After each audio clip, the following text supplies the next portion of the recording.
आज का मन्ना, अपनी कठिनाइयों को भोजन के रूप में खाना। बाइबल के पद, गिनती 14:7। इस्राएलियों की सारी मंडली से कहने लगे कि जिस देश का भेद लेने को हम इधर उधर घूम कर आए हैं वह अत्यंत उत्तम देश है। गिनती 14:8। यदि यहोवा हमसे प्रसन्न हो तो हमको उस देश में जिसमें दूध और मधु की धाराएं बहती हैं पहुंचाकर उसे हमें दे देगा। गिनती 14:9। केवल इतना करो कि तुम यहोवा के विरुद्ध बलवा न करो और न तो उस देश के लोगों से डरो, क्योंकि वे हमारी रोटी ठहरेंगे, छाया उनके ऊपर से हट गई है और यहोवा हमारे संग है, उनसे न डरो।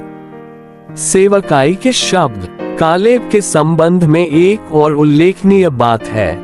उसने इस्राएलियों से कहा कि वे तुरंत ऊपर जा सकते हैं, वे जयवंत हो सकते हैं और उन्हें उनसे अपने शत्रुओं से डरने की जरूरत नहीं है, क्योंकि वे हमारी रोटी होंगे। रोटी खाने की चीज है। रोटी ऐसी चीज है जो ताकत बढ़ाती है, जिसे खाने के बाद व्यक्ति अधिक मजबूत हो जाता है।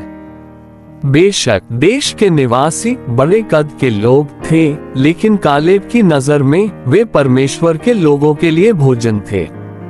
उसने न केवल परमेश्वर के वादों का सम्मान किया, उसने सभी कठिनाइयों को तुच्छ जाना। हर कोई जिसके पास सच्चा विश्वास है वह परमेश्वर का सम्मान करता है और सभी कठिनाइयों को हल्के में लेता है। लेकिन इसमें घमंड के लिए कोई जगह नहीं है, क्योंकि केवल वे ही जो परमेश्वर के सामने खुद को विनम्र करते हैं वे उसकी जीत पर खड़े हो पाएंगे।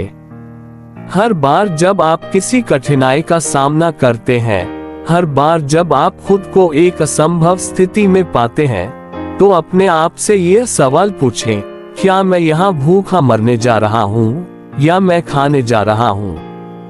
यदि आप जीत के लिए प्रभु पर भरोसा कर रहे हैं और उनके जयवंत जीवन को अपने अंदर प्रकट होने देते हैं, तो आपको ताजा पोषण और बढ़ी हुई जीवन शक्ति मिलेगी और आप एक बार फिर से खिलाए जाएंगे। ध्यान रखें कि जो लोग ठीक से नहीं खाते हैं वे परिपक्वता तक नहीं बढ़ सकते।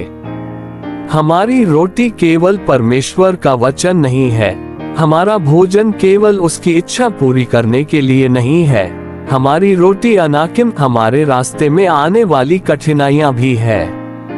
बहुत से लोग अनाकिम बहुत कम खाते हैं। जितना अधिक हम अनाकिम खाएंगे हम उतने ही मजबूत बनेंगे। कालेब इसका एक शानदार उदाहरण है, क्योंकि उसने अनाकिम को रोटी के रूप में स्वीकार किया। वो 85 वर्ष की आयु में भी जीवन शक्ति से भरा था।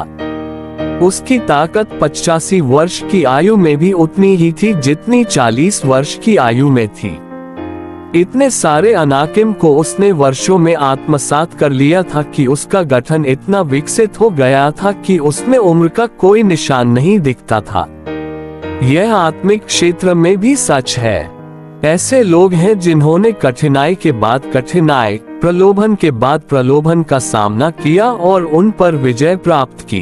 वे जोश से भरे हुए हैं क्योंकि उन्होंने अनाकिम का भरपूर सेवन किया है। हमें अपनी कठिनाइयों और प्रलोभनों को खाना पड़ता है। शैतान द्वारा हमारे रास्ते में डाली गई हर कठिनाई और हर प्रलोभन हमारे लिए भोजन है। यह आत्मिक प्रगति का परमेश्वर द्वारा नियुक्त साधन है।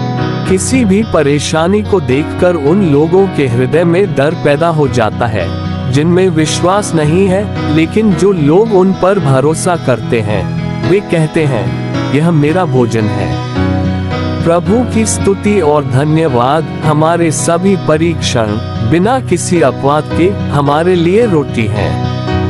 हर परीक्षण हमारे खाने के बाद बढ़ोतरी लाता है। जैसे जैसे हम एक के बाद एक परीक्षण स्वीकार करते हैं, हम अधिक से अधिक समृद्ध रूप से पोषित होते जाते हैं। आमीन।